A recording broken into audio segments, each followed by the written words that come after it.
I am Renilda Jones, a holistic mental health therapist.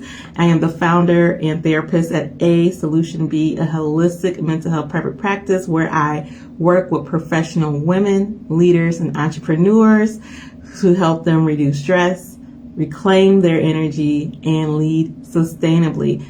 Today, we're going to talk about a topic that holds so many of us back, which is perfectionism, and what happens when we let go of the idea that we have to do everything perfectly.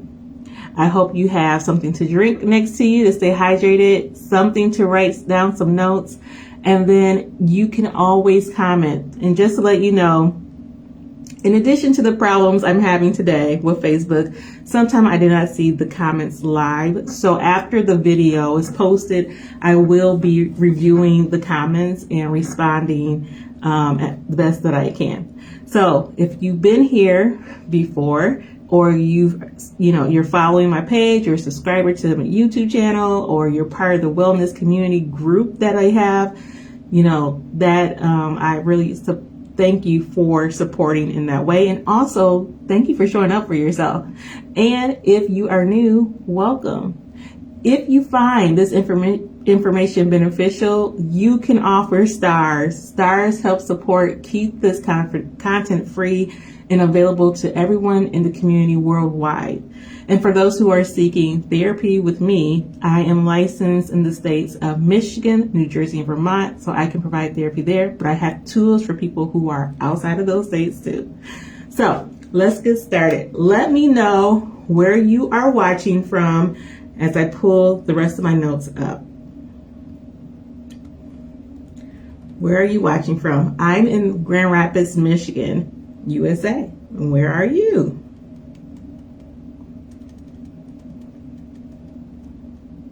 Okay.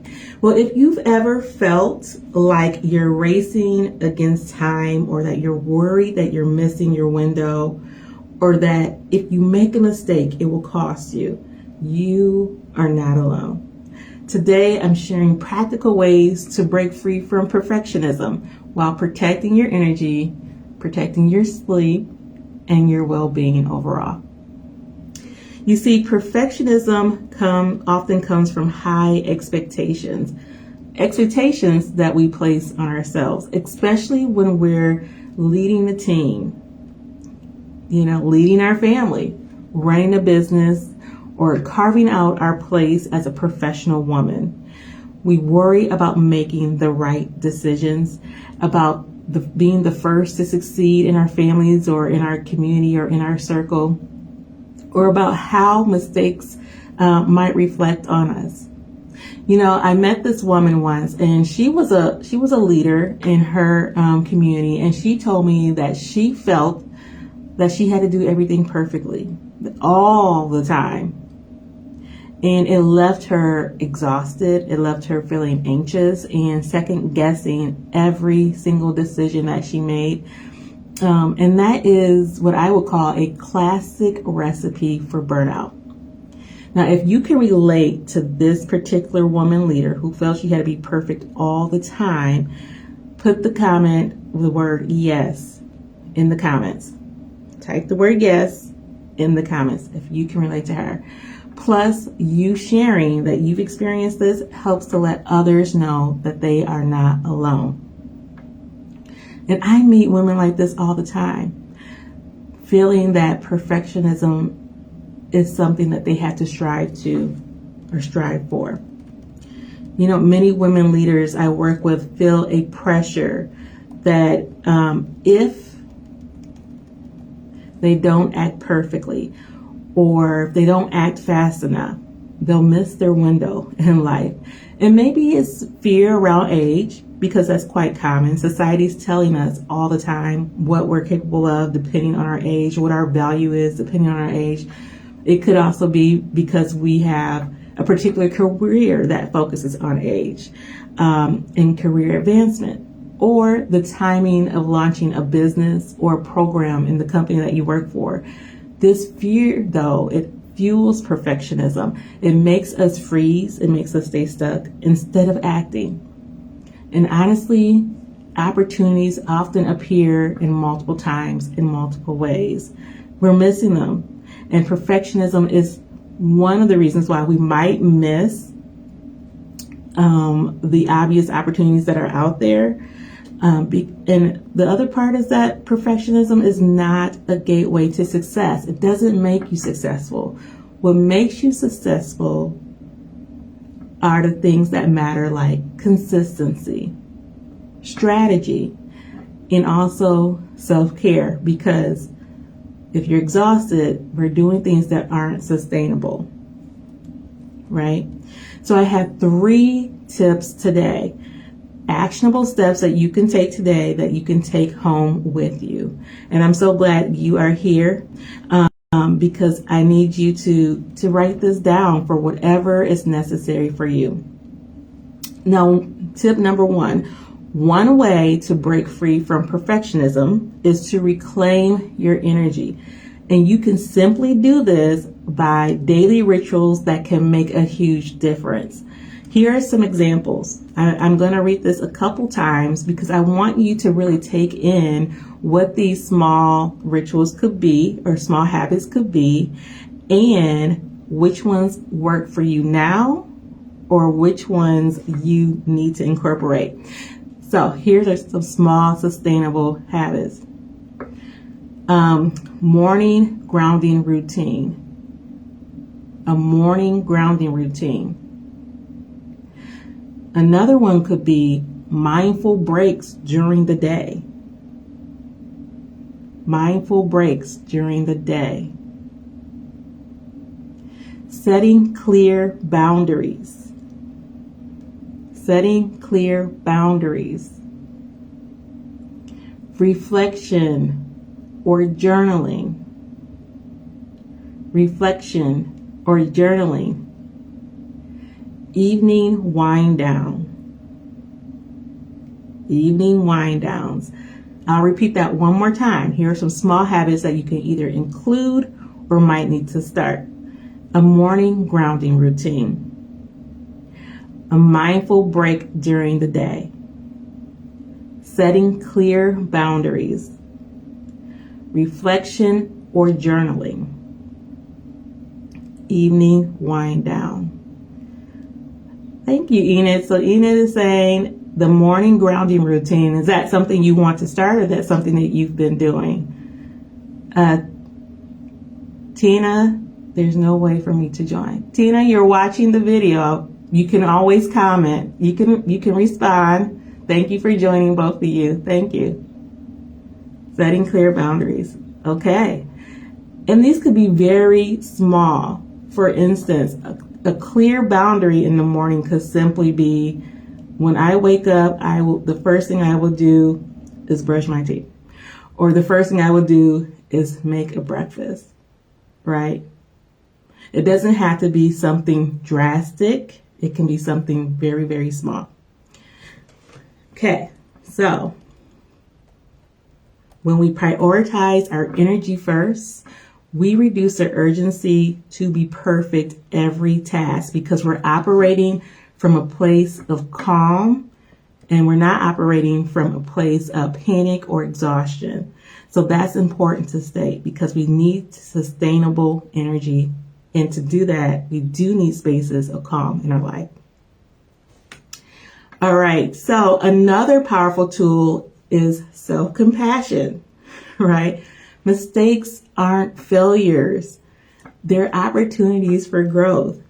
You know, I often guide my clients through a meditation that helps them respond to mistakes with kindness instead of criticism. And this can take 2 minutes of your day, 3 minutes of your day. And you use this to simply rewire your brain to feel safe making decisions, to feel safe taking risks, and to feel safe showing up authentically. And the meditation is very, very short. Sorry, make sure you hydrate. That helps with sustainable energy as well. But it's simply saying part of making a mistake is also part of the human experience. right? And that you're not alone in that experience. And that there are other ways to witness or absorb this information. What is the fear for? How can I show this in a loving and kind way to myself? Thank you, Enid, for sharing all those. All right, so just take a second or a couple minutes. This could be one of those quick breaks in your day that you use. I made a mistake today. I said someone's name differently than I really should have. Okay, how can I change that? And you know what? Most people, because people say my name incorrectly all the time, and I remind them, most people receive that very well, right? You're also reclaiming yourself in the midst of that and ownership of you. So that's a whole nother boundary. Okay, the third tip is, sleep. So sleep is foundational. It impacts everything that we do. It impacts your metabolism. It impacts your ability to communicate with people effectively. It's foundational. But when we skip on rest, emotion regulation and decision making suffers because of it. So making sleep a priority reduces mental noise, so your inner critic has less fuel to keep on going. And that alone can reduce anxiety around imperfection. So some tips for that might be, again, an evening wind down, cooling the room, winding down screens like TV screens, computer screens, phone screens, really reducing that blue light before bed. That helps as well.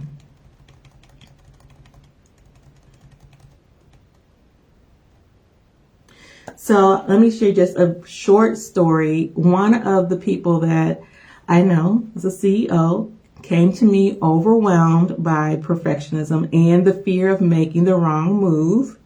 And through my services and the CEO Self-Care Intensive, which is a quicker process of therapy, is 2 days, 4 hours each day. But through that CEO Self-Care Intensive therapy, she learned that daily rituals could be very small, practical habits that she can use, self-compassion practices, and also strategies to regain calm very easily and quicker. And within weeks, she felt empowered by making decisions confidently. And she was able to reclaim and restore some of the energy that she felt depleted from. And all this while still running her business. Can you repeat what you said about emotion regulation and something else? I didn't catch the last part. Okay. Yes, I'll go back to that in a second.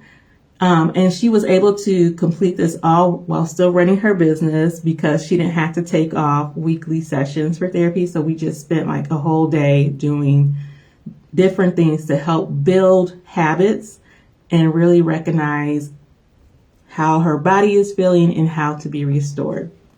Now, what I was saying about emotional regulation is that sleep helps with that. And when we skip on sleep or even just rest, like our body just not doing something for a couple of minutes,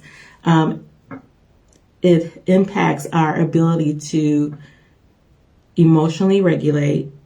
It impacts our ability to make sound decisions. And that might be, depending on what role you're in, especially if you're owning a business, that impacts how you make decisions for your business, because you're probably making decisions on either being perfect or panicking because things aren't going as well or as quickly as you thought it should go. And that alone the sleep and the rest, that alone can reduce anxiety around imperfection. Okay, so today we've learned that perfectionism is a common challenge for professional women and entrepreneurs, that fear of missing your window or age can also pressure be pressure and fuel the anxiety and imperfection, feelings of imperfection. We also learned that daily rituals, self-compassion, sleep, and intentional leadership strategies can break its hold, and that you don't have to do everything perfectly. You just have to start. Now, if you are feeling ready to take this further today, you don't have to wait for therapy appointments or long commitments, because you can explore my tools. One is the Worthy of Royalty Self-Care Planner. Let me show what this is. This is my Worthy of Royalty Self-Care Planner. Oh, I'm tied up in this cord. Let me give you the other one. Oops. Oh, here we go.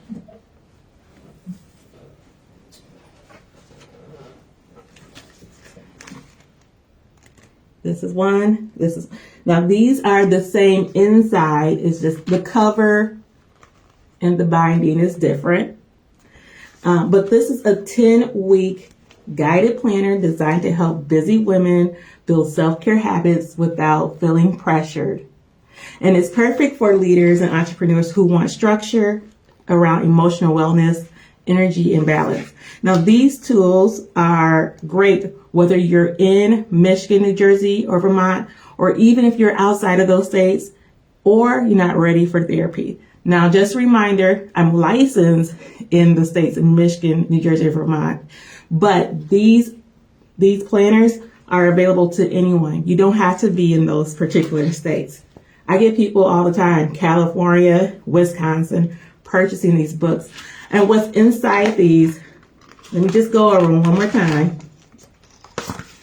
There's 25 ideas of self-care, things that you may not have even thought was self-care. There's coloring pages in here, adult coloring pages, to give your body and mind a rest and to use the other side of the brain. I thought of it all. There's undated. So you can stop and start. You can pick up right where you left off, but you document. The hope is that you document all the care that you have done, no matter how small. Right? And then there's affirmations in here. Self-care is how you take your power back by Layla Delia. Affirmations in here. And then when you complete a week, you go through and you can determine which self-care technique was the best, how it made you feel, how you can use it again.